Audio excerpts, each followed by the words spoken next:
2025 +2 exam start ചെയ്തത് മുതൽ ഇന്ന് വരെയുള്ള കമ്പ്യൂട്ടർ കൊമേഴ്സിലുള്ള എല്ലാ വിഷയങ്ങളും അത്യാവശ്യം ഡിഫിക്കൽട്ടായിട്ട് തന്നെയാണ്. ഇംഗ്ലീഷിൻ്റെ കാര്യത്തിൽ നോക്കുകയാണെങ്കിൽ ഇംഗ്ലീഷ് ഈസി ആയിരുന്നു, പക്ഷേ ടൈം മാനേജ്മെൻറ്റ് വരുന്നില്ല, അതിൽ പ്രശ്നം വരിക.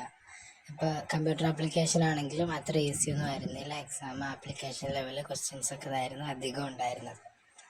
ഇപ്പോൾ ബിസിനസ് സ്റ്റഡീസ് കഴിഞ്ഞപ്പോൾ അതിലും വലിയ പ്രശ്നമാണ്. തീരെ എല്ലാ ക്വസ്റ്റ്യൻസും പ്രീവിയസ് ക്വസ്റ്റ്യൻസും മാറ്റി യാതൊരു ബന്ധമില്ലാത്ത ചോദ്യങ്ങളാണ്.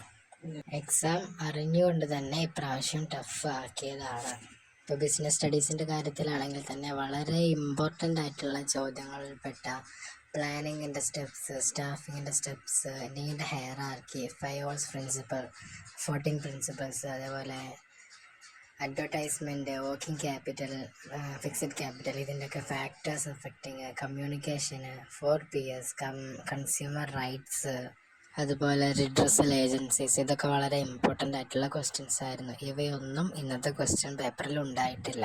റിപ്പീറ്റ് ചെയ്ത ചില ചോദ്യങ്ങൾ പാറ്റേൺ മാറ്റി ചോദിച്ചവയും ഉണ്ട്. അപ്പോൾ എല്ലാവരും വളരെ ശ്രദ്ധിക്കേണ്ട ഒരു കാര്യം, ഇപ്പോൾ ബിസിനസ്സിൻ്റെ എക്സാം ഏതായാലും കഴിഞ്ഞു, അത് ഇനി പോട്ടെ.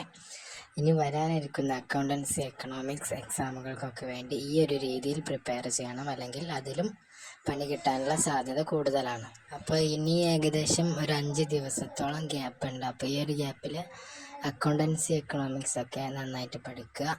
പിന്നെ ഇമ്പ്രൂവ്മെൻറ്റ് ചെയ്യുന്നവർക്ക് കുറച്ച് ഗ്യാപ്പ് കുറവായിരിക്കും, എങ്കിലും പറ്റുന്ന രീതിയിലൊക്കെ കുറച്ച് ഡിഫിക്കൽട്ടാവും എന്നുള്ള രീതിയിൽ പഠിക്കുക.